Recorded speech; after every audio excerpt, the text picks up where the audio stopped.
35 साल से हमारे बाबूजी उस पर खेती कर रहे हैं सर। हमारे दखल कब्जा में है वो जमीन। इसमें 7 तारीख को नोटिस आया है, 8 तारीख को मेरे बाबूजी एक्सपायर कर गए। इसी सब में हम सीओ सर से मिले, सारा बात सीओ सर को बताया। कौन जवाब देगा इसका? अब बताइए कि निर्दोष आदमी के काम के पिताजी का सदन से मौत हो गया, कौन जिम्मेदार? आज हमें निर्दोष को किसी कर्मचारी को सस्पेंड कर दें, किसी पदाधिकारी पर कार्रवाई कर दें, तो ईश्वर भी हमको माफ करेगा।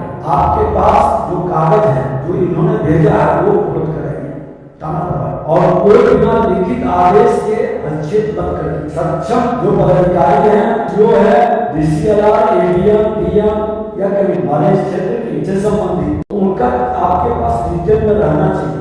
ओके सर, ये अगला यहाँ पे थानेदार साहब है भी है, विषय है इसमें इन्होंने अपने इनके सारे जमीन के कागजात इनके नाम पे है और अमीन ने नापी भी किया, नापी बहुत अच्छे से किया, रसीद इनके पास है, सारी चीजें हैं। लेकिन इनके विपक्षी पार्टी साहिब थाने में गया और थाने ने इन पे रोक लगा दिया काम करने पे। ये थानेदार साहिब थे बीएसपी मैडम से, तो वो भी आ जाए, बता दे इधर है तो वो किस आधार पे रोके उनसे। हाँ आप बताओ, अपनी बात बताओ। माइक, ये माइक ले लो। हेलो सर, इसमें क्या है, हम 29 खाता और मेरा खेसरा 338 है। मेरे बाबूजी और मेरे माताजी के नाम से ये जमीन है, उस पर हम निर्माण कार्य कर रहे थे। 30 तारीख को 15 दिन से निर्माण कार्य चल रहा था। अचानक 30 नवंबर को थाना अध्यक्ष 112 नंबर का गाड़ी भेज के काम रुकवा दिए। कारण पूछने पे कुछ नहीं बताया गया, बोला गया कि थाना अध्यक्ष थाना बुलाए हैं। मेरे बड़े वाले भैया थाना गए, थाना अध्यक्ष का कहना है कि काम बंद रखोगे, अगर किसी को प्लॉट पे पकड़ लिए तो अंदर कर देंगे। उसके 7 दिन के बाद 7 तारीख को हमको नोटिस दिया गया थाना से बिना किसी पत्रांक संख्या के, और नोटिस में 42 खाता लिखा हुआ है जिससे मेरा कोई लेना देना ही नहीं है। फिर भी हमको, मेरे पिताजी और मेरे माताजी को इसमें इन्वॉल्व कर दिया गया। और इस 42 खाता में जो सर 338 खेसरा है, ये फर्जी तरीके से लिखा गया। मेरे पास 42 खाता का भी खतियान है जिसमें कहीं दूर दूर तक 338 खेसरा नहीं है। मतलब ये फर्जी तरीके से कराया गया है। 42 में 338 खेसरा, जबकि 29 खाता में है सर 338 खेसरा। 35 साल से हमारे बाबूजी उस पर खेती कर रहे हैं सर। हमारे दखल कब्जा में है वो जमीन। और सर 7 तारीख को नोटिस आया है, 8 तारीख को मेरे बाबूजी एक्सपायर कर गए। इसी सदमे में हम सीओ सर से भी मिले, सारा बात सीओ सर को बताया। सीओ सर ने हमको आश्वासन दिए, हमसे मिले थे सर, इनका सारा चीज दिखाए हैं सर। जमीन लगा हमको इनका। और सर जनता दरबार में हम गए, जनता दरबार में न थाना अध्यक्ष पहुंचे थे और न जो प्रथम जो पक्ष है जो एप्लीकेशन दिया है काम रुकवाने का, वो भी नहीं पहुंचा था जनता दरबार में। लेकिन हम बाबूजी के श्राद्ध में होते हुए भी हम पहुंचे थे जनता दरबार में, हम अपने भाइयों के साथ।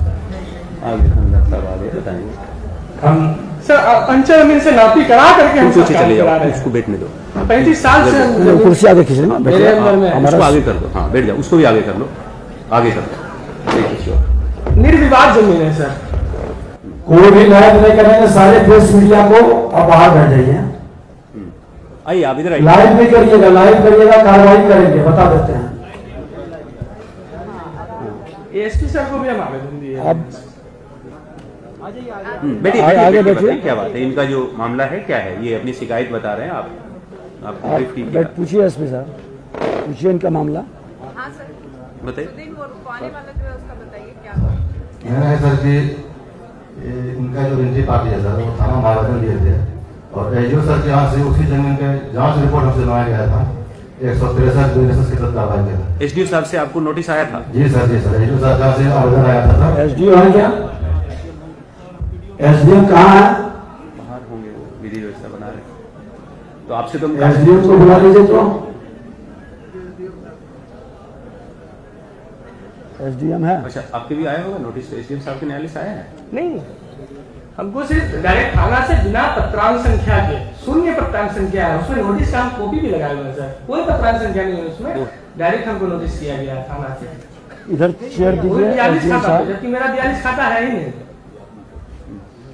क्या हाँ पार्ट आओ, बैठो, कोई बात। इसमें क्या कोई नोटिस आया था? आगे कुछ कर दीजिएगा। याद नहीं होगा इसको, इतना सारा केस रहता है तो, लेकिन फिर भी आप ये बता रहे हैं कि इसमें नोटिस किया था, आपके आया था कोई लाइन ऑर्डर के हिसाब से?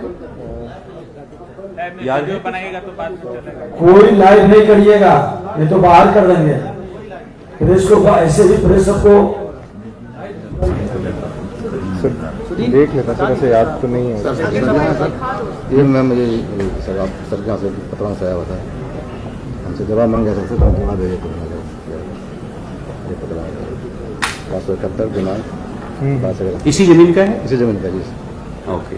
हाँ सर, गया होगा इनके यहाँ कोई आवेदन दिया होगा? सर मेरा कहना सीओ आग्रह करता है उनसे कि हमारा लॉ एंड ऑर्डर मेंटेन करिए, हमारा ऑर्डर का पालन कराइए।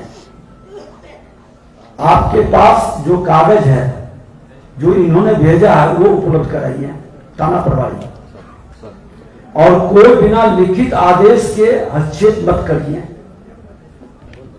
सक्षम जो पदाधिकारी हैं, सीओ है, डीसीएलआर, एडीएम, डीएम या कमिश्नर हमारे इस क्षेत्र के से संबंधित, तो उनका आपके पास रिटर्न में रहना चाहिए।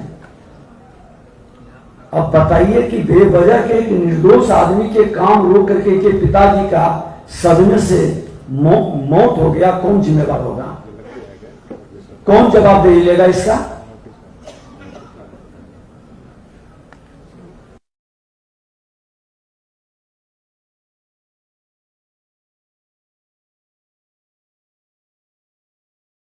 तीनों जा करके देख करके इसको कितना दिन में न्याय दिलाइएगा? सर इसमें मेरा सबसे पहला कहना है, जो आवेदन करता है उधर वो 42 खाता पे कंप्लेन कर रहा है, हम तो 29 खाता पे बैठे हुए हैं, तो हमको क्यों डिस्टर्ब किया जा रहा है? हम यही पूछना चाह रहे हैं। वो आवेदन कहाँ? मेरे पास सारा डॉक्यूमेंट है, यहाँ पे दिया होगा सर, मेरे पास एक डॉक्यूमेंट, अपडेटेड रसीद, सब चीज है। एक मिनट, थाना में इन्होंने जांच के लिए दिया, जाकर के काम ही रुकवा दिया।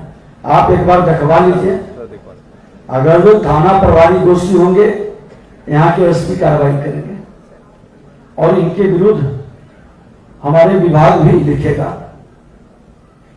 डायरेक्ट थाना किसी को परेशान करने की मानसिकता न बनाए।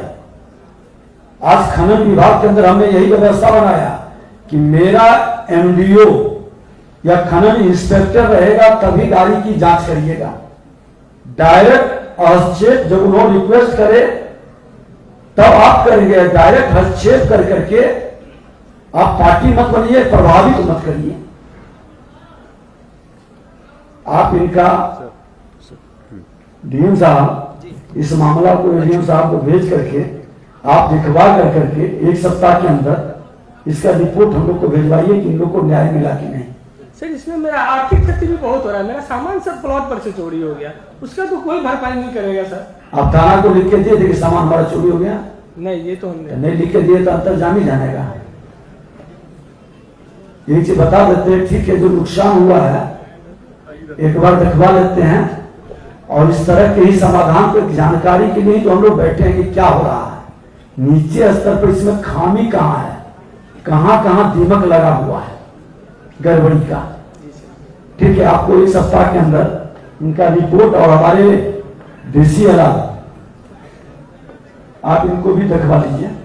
डीएम साहब रिपोर्ट भेजेंगे, इनके द्वारा आप भेजवाइए। इसमें क्या और आगे से डीएम साहब नौजवान हैं, पूरी तहकीकात किए, क्योंकि हमारा आदेश से कोई निर्दोष, आज हम ही निर्दोष को किसी कर्मचारी को सस्पेंड कर दें, किसी पदाधिकारी पर कार्रवाई कर दें तो ईश्वर भी हमको माफ करेगा। हमारे कलम से, हमारे निर्णय में कोई निर्दोष प्रताड़ित नहीं हो, ये ध्यान में रखना है, और गलत बचे नहीं।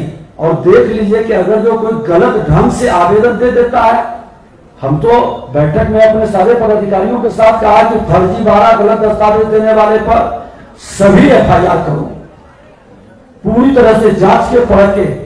हमारे आज अच्छे पदाधिकारी की संख्या कम नहीं है, अच्छे कर्मचारी की कमी नहीं है, लेकिन कुछ लोग दबाव, प्रेशर, लोग, भय के वातावरण को दूषित कर रहा है। ये कतई नहीं होनी चाहिए, और इस मानसिकता को हर हाल में रोकना होगा।